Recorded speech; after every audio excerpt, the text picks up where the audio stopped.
Students, आज मैं आपको कराने वाली हूँ इकोनॉमिक्स में चैप्टर 2 आंकड़ों का संकलन। इसके जो 1 अंक वाले प्रश्न हैं वो मैं आपको आज समझाती जाऊंगी साथ साथ।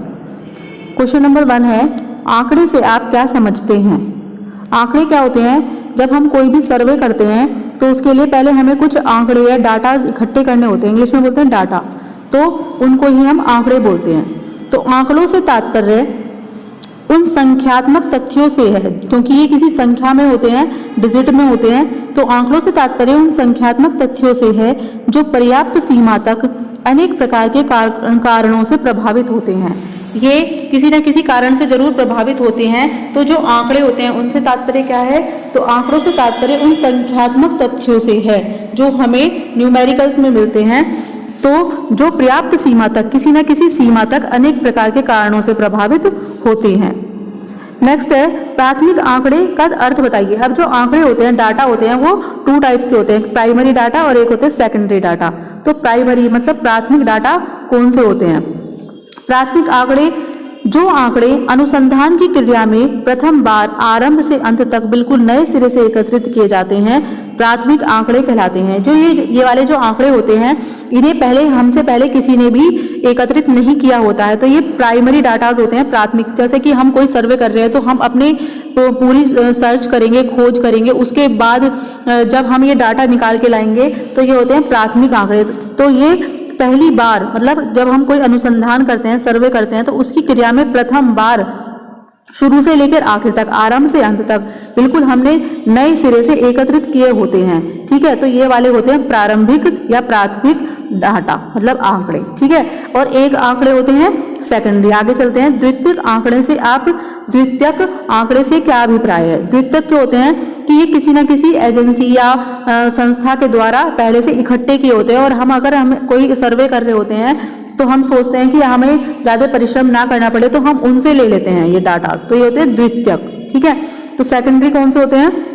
जो आंकड़े अनुसंधानकर्ता कौन होता है? जो सर्वे कर रहा होता है। अनुसंधान क्या होता है? जो सर्वे करते हैं, और अनुसंधानकर्ता जो करने वाला।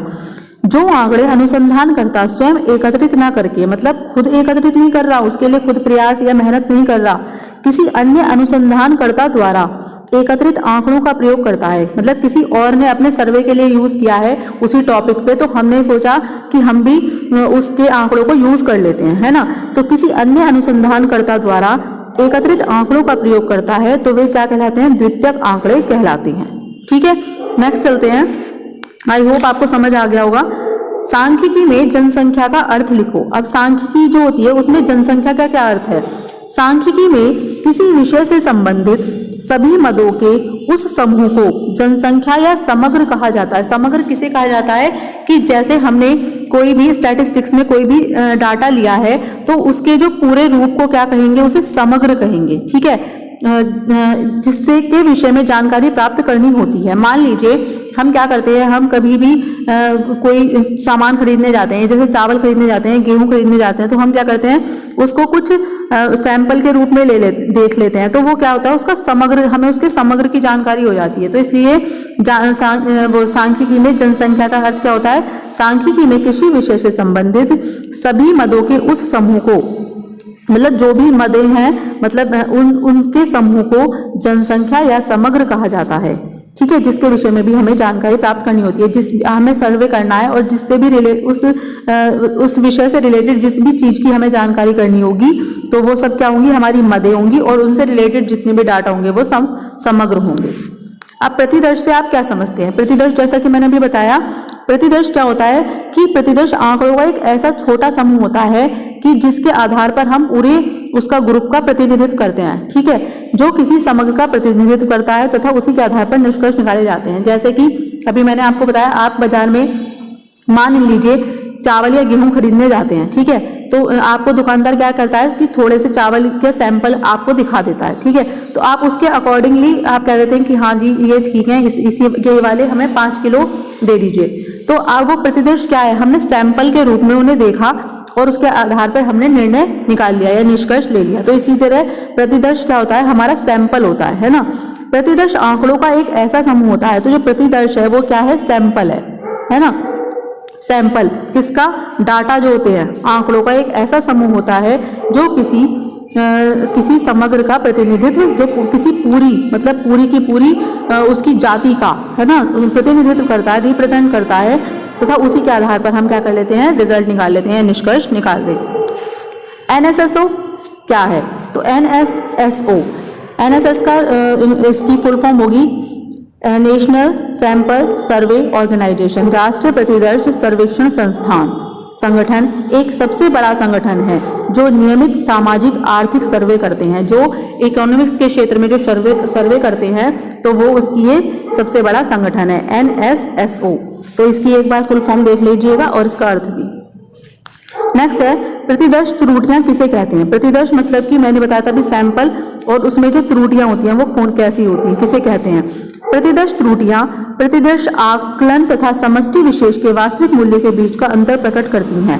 जैसे हमने प्रतिदर्श त्रुटियां मतलब सैंपल त्रुटियां क्या होती हैं कि हमने कोई सैंपल लिया, उसका आकलन किया तथा वास्तविक रूप में जो उसके बीच में अंतर हुआ, मतलब बाद में जो अंतर हुआ, सैंपल के रूप में हमने पूरा निर्णय ले लिया था आकलन के आधार पर, लेकिन उसके बाद जब हमने उसे वास्तविक रूप में देखा तो उसके बीच में जो अंतर प्रकट होता है तो वो क्या कहलाता है, प्रतिदर्श त्रुटियां।